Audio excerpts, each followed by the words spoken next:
आंबेडकर म्हणजेच रूढी परंपरा मोडायच्या. त्याच्यामुळे बहुतेक त्यांनी त्यांची जी परंपरा आहे की फक्त कवींनाच स्टेजवरती बोलवायचं, ती जरा आज मोडलेली दिसते.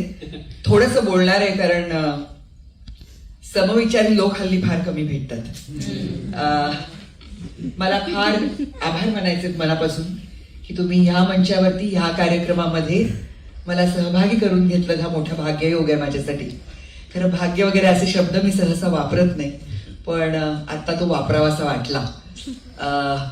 मी मध्यंतरी एका भाषणामध्ये असं म्हटलं की बायकांनी आवर्जून जय भीम म्हटलं पाहिजे, कारण आम्हाला माणूस म्हणून जगणं हे ज्याच्यामुळे शक्य झालं तो आमचा भीमा.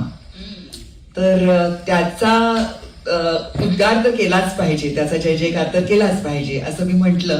तेव्हा जे काही सध्या जी काही ट्रोलधाड येते त्याच्यामध्ये असं कुणीतरी मला म्हटलं, तुम्हाला जय भीम म्हणायचं तर तुम्ही जय भीम म्हणा, आम्ही जय परशुराम म्हणू. म्हटलं म्हणा, माझ्याच बापानं तुम्हाला स्वातंत्र्य दिलंय.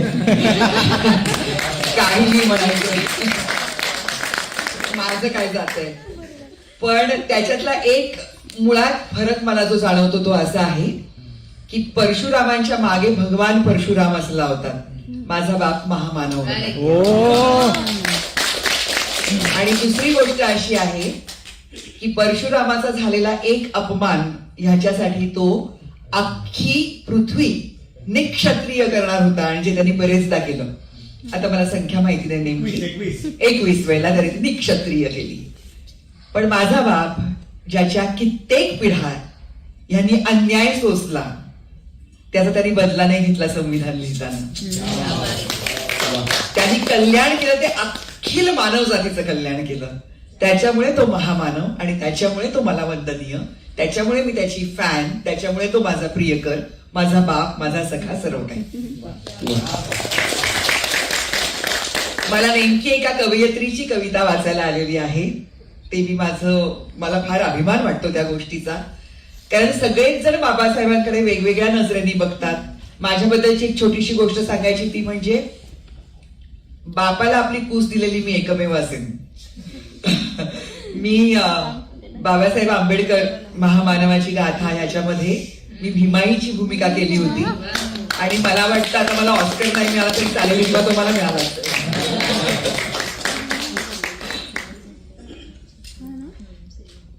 बाबासाहेब, कोसळत जाव्यात भिंती आणि उभारलेले तट, म्हणून जाळलीस तू विद्वेषाची उधई लागलेली पानं. कोसळत जाव्यात भिंती आणि उभारलेले तट, म्हणून जाळलीस तू विद्वेषाची उधई लागलेली पानं, आणि दिलंस देशाच्या हातात 14 तळ्यातल्या नितळ पाण्यासारखं स्वच्छ नितळ पान. आमच्या गर्भात लपलेल्या अर्भकाला अलगद काढायला लावलंस बाहेर जातीच्या दुलईतून, आणि रोखलंस आम्हाला जातीचं प्रवेशद्वार होण्यापासून. तू दाखवलास आम्हाला आमच्या हक्काचा पाणवठा, आणि भरायला लावलीस घागर स्वातंत्र्याच्या गाण्यानं फेसाळणाऱ्या पाण्यानं. बाईचा मान राखण्याची ताकीद दिलीस सत्तेच्या माजानं लडबडलेल्या पुरुषाला, आणि आणलंस तिला प्रकाशाने भरलेल्या सभा मंडपात. रक्ताचा नाही पण पाठचा भाऊ झालास प्रत्येक बाईचा. रक्ताचा नाही पण पाठचा भाऊ झालास प्रत्येक बाईचा. बळ देतोस तिच्या हाताला, तेव्हा आपोआपच पाय मोकळे होतात बेड्यातून परंपरेच्या. आणि शरीर होतं पिसासारखं हलकं फुलकं, उडू लागतं आभाळाच्या वर असलेल्या हक्काच्या अवकाशात. माणसाचं मन जाणणाऱ्या तुझ्या मनात बसली सगळी माणसं. माणसाचं मन जाणणाऱ्या तुझ्या मनात बसली सगळी माणसं. तर किती सोपं होईल जगणं हे सांगायला हवं संशयाचे पतंग आकाशात उडवून गोड बोलण्याची सक्ती करणाऱ्या माणसांना.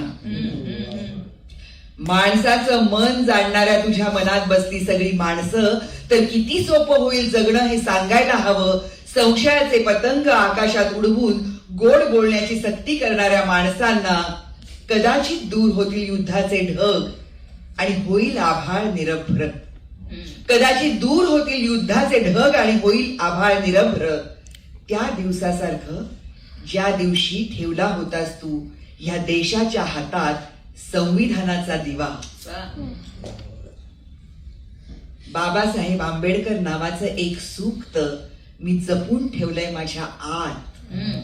ते उगवत राहील ओटीपोटातून बाहेर, फुटतील त्याला असंख्य फांद्या आणि बनेल त्याचा वटवृक्ष, ज्याच्या सावलीत बसल्यावर वाट्याला येईल साक्षात्काराचा विलक्षण क्षण.